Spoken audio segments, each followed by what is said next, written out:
Nick, and then Nick. N squared. N squared, yeah. Why is that as a child or when we're younger, we can feel that attract more romantic attractions than the way we get in adult. We can get to the point that it happened to me. I think like I was losing completely this romantic attraction and more like in the sexual stuff, right? Yep.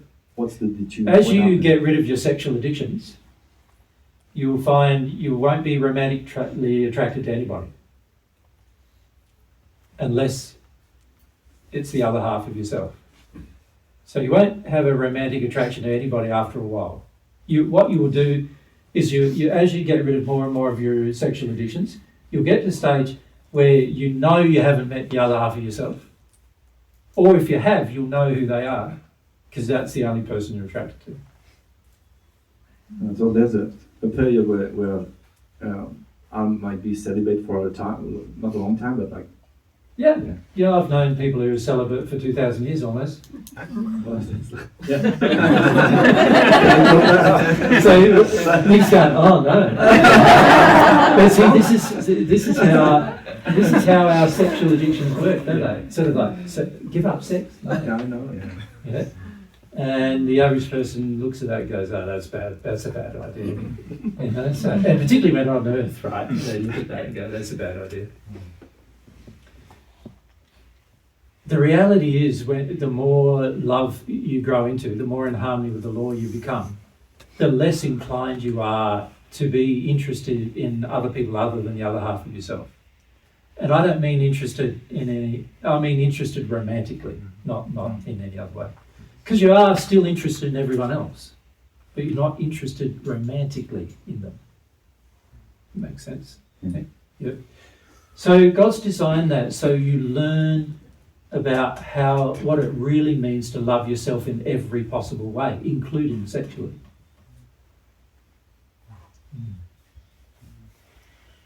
There's a lot of creation that goes into the sexuality of the soul, and unless you truly embrace the sexuality of your soul, you could sort of call it the soulmateality of your soul. Unless you embrace that, you're never going to be able to create certain things that you could create once you embrace that. It requires, there's many things above the seventh sphere that require both halves of the soul in order to create. Even your own homes, actually, above the seventh sphere. The further above the seventh sphere you become, you can't even create a home without the other half of your soul being involved. Make sense? You can't even build one.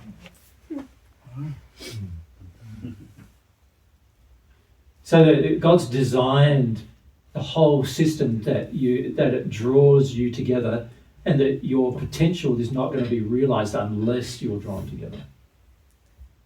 So when I still have sexual attractions for other women, Yep. it means that I'm still not been dealing with my sexual addictions, and Yep. then I still need to be 2,000 years celibate about it. Then after, You know, many of the ones who are 2,000 years celibate have been celibate because the other half of themselves didn't realise they had another half.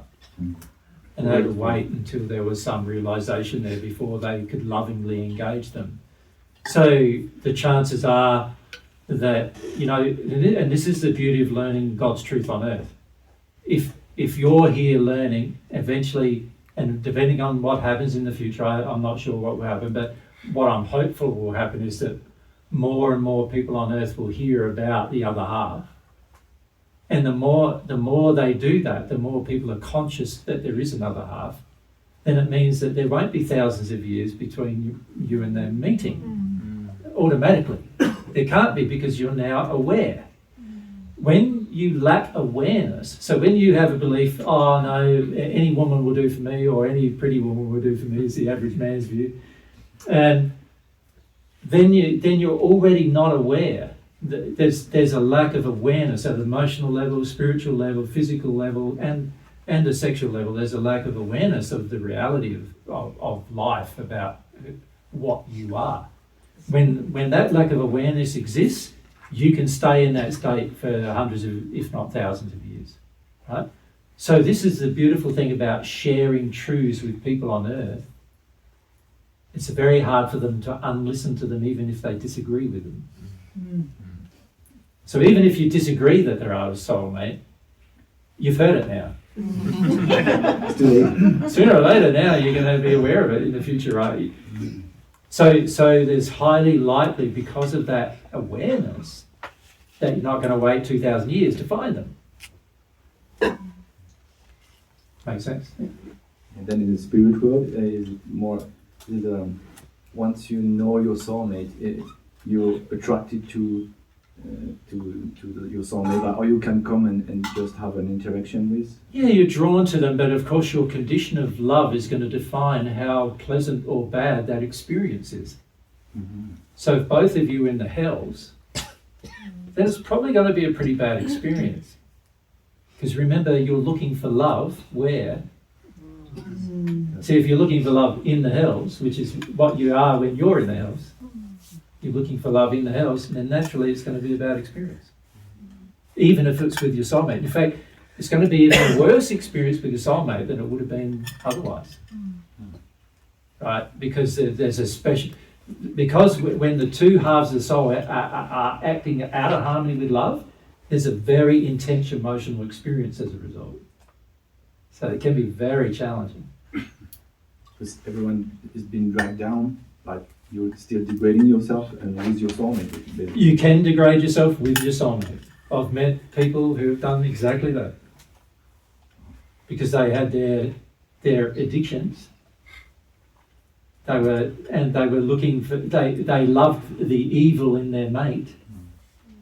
And naturally, if you love the evil in another person, you're eventually going to get hurt by that.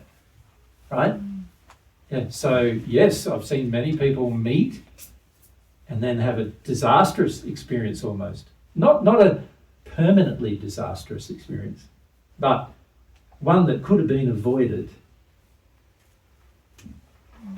You know, the pain and suffering could have been avoided. Yeah. Then I've met other people who have been very loving in the way they handled their mate. You know, an example of that was with Nero and with Caligula and those other Roman emperors. Many of their soulmates were just a great example of how to handle a soulmate relationship. They first went to the person, they spent years and years trying to inspire the person to look for truth. And then once the person started looking for truth, they went to the person to share truth, but not with the purpose of establishing a romantic relationship. Right? You think of what many of you do. The very highest priority you have first is establishing a romantic relationship. Not a friendship. Not even just a casual acquaintance. Right? It's like all or nothing. But again, looking for love in the wrong places, right? And now, so with Nero and his soulmate, for example, she wasn't doing that. She was trying to create an atmosphere around him where he was looking. She didn't even present herself to him, like in a sense of show up and show herself to him, without him firstly going to a point of view where he could at least desire some truth in his life. And that took him over 1,000 years to even get to that point. So she was with him every single day for 1,000 years without him even seeing her. That's pretty loving, eh? Yeah. And she stayed with him that entire time.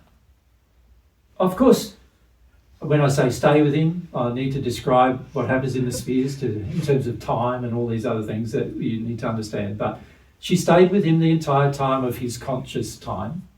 And she spent the time trying to create an atmosphere around him, try to help him bring things to him that would enable him to learn that he could desire some truth and get out of his pain and suffering. And that's all she did. She never tried to have a relationship with him. She wasn't motivated by the evil of self-interest. You understand? When you're motivated by self-interest, you're motivated by evil. In this case, she was not motivated by the evil of self-interest at all. her only thought was to be loving to him and do whatever was good for him in the most expedient possible manner in order for him to learn some truths. Then after he started engaging some truths, it was on, off, engaging truths. When I say on, off, he would maybe learn one thing initially, and then 100 years would go by where he didn't even want to talk to her. She was around him the entire time, never showed herself to him during that period, but was around him the entire time, conscious of his feelings, trying to help him still. She wasn't offended by his behaviour, wasn't offended by his rejection. Huh? Then, 100 years later, he wants to learn a new thing. She's there. And for him it was like, just need to have a drink. For him it was like, why are you here? I offended you. I treated you badly last time. Made no difference. So let me have a drink.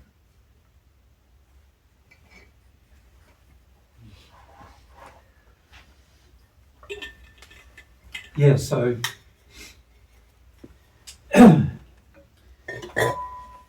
eventually, after a while, his desire to learn from her increased. They could then spend more time together. And it's very interesting too. To spend more time together, she had to be in hell. Because he couldn't go to where she was.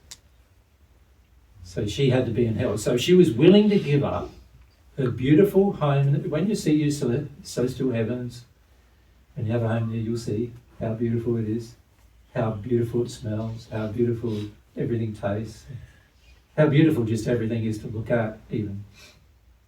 When you visit the hells, you will see how bad it is. It's much worse than many of you could even imagine. And she spent the majority of her time there, even though she had her home. Right? How many people would you do that for? Got a bad home, hovel, smells bad.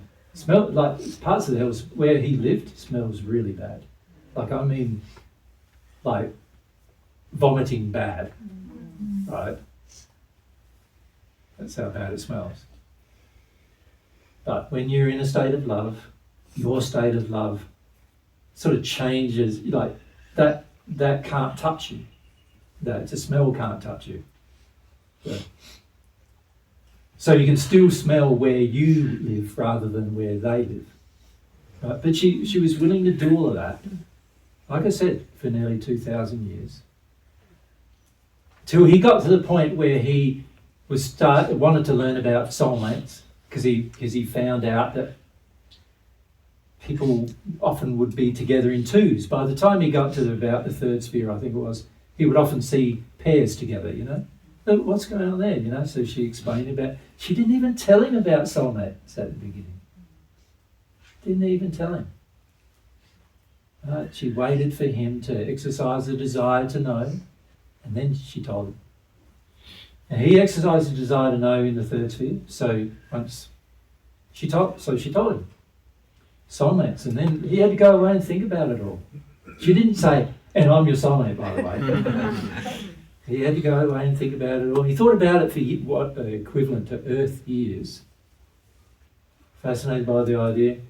And then he realised the feeling that he had inside of him was, I want her to be my soulmate. Like I can't feel that for anyone else, And that's when she told him.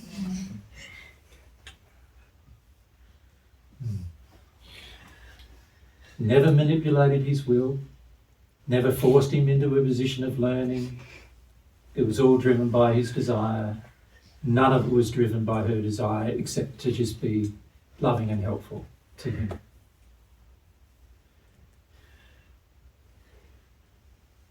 When people on earth hear about soulmates, what do they do? Come on, soulmate! In there straight away with the relationship, you know what I mean? Yeah. Completely the opposite of love. How many of you have done that? Yeah. So you can see that there's a great contrast between what love would do and what humans end up doing when they hear a truth. Yeah? But that is the loving way to deal with it. Obviously, she firstly had to deal with all of her stuff. And she did that alone. She didn't do, when I say alone, she had people helping her, but she didn't have her soulmate going through it with her soulmate. The gift she wanted to give to her soulmate was that she would do it, and then when he came along, he wouldn't have to deal with any of her crap.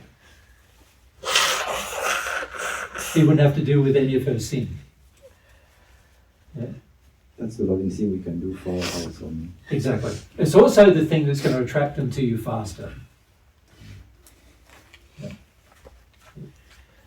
But the reason why I raise that is because, you know, it's good to understand that the soul, as a complete unit, your attractions are not what you would call your sexual attractions. They are your other half romantic attractions, expressed in a very sinful and evil manner, is what they are.